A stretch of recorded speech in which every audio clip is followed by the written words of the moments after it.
Donc le projet Open Bike, il est né d'une double volonté, celle de Relais de Sciences d'un côté et puis celle de la Maison du Vélo de l'autre, de brasser un peu mieux leur public parce qu'il pouvait y avoir un véritable intérêt, une forme de fécondité socio-économique, technique, à ce que tous ces publics puissent travailler ensemble autour d'un même projet.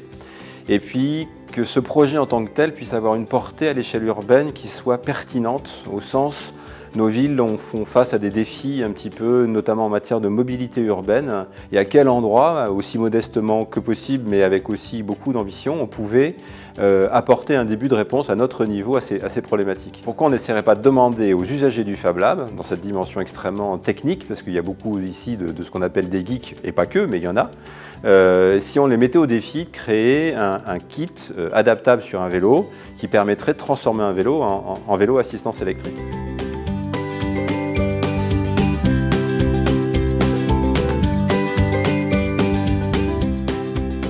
Au-delà de la dimension technique et de la dimension vélo que l'on pratique tous les jours dans notre métier de metteur en selle, c'est le côté aussi social et sociétal, donc au travers de la cible du projet qui s'adresse à des jeunes de 18 à 25 ans dans des difficultés de mobilité géographique et d'insertion professionnelle.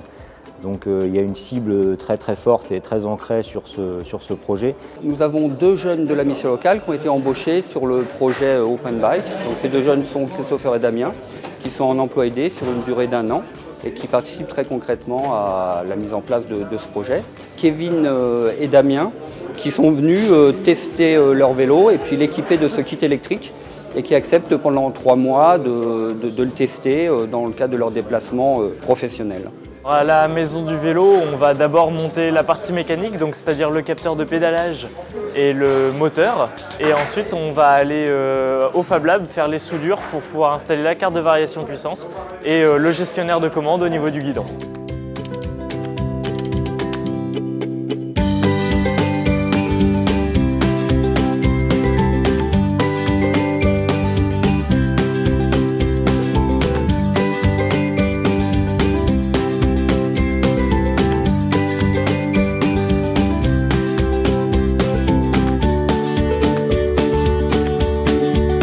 C'est très simple d'utilisation. À l'allumage, on a le bouton on-off sur la batterie. Et ensuite, on a juste à sélectionner sur les 3 niveaux d'assistance avec l'aide d'un des boutons du boîtier. Donc on a un bouton plus, un bouton moins et un bouton arrêt de l'assistance tout simplement. Le Fab Lab de Caen, avec le projet Open Bike, a retenu l'attention de la Fondation dans la mesure où vous avez travaillé avec les missions locales et donc vous avez vraiment intégré des jeunes dans ce projet. Et c'est sous l'aspect communautaire, on va dire, sur une expertise partagée autour de ce projet qui nous a intéressés. Et on peut voir qu'un an après, les jeunes qui ont été lancés sur ce projet sont toujours là et sont en accompagnement d'autres jeunes. Donc on est vraiment sur la diffusion de cette compétence acquise pendant 1 an. Et voilà, donc ça, je crois que c'est une vraie réussite de ce point de vue-là.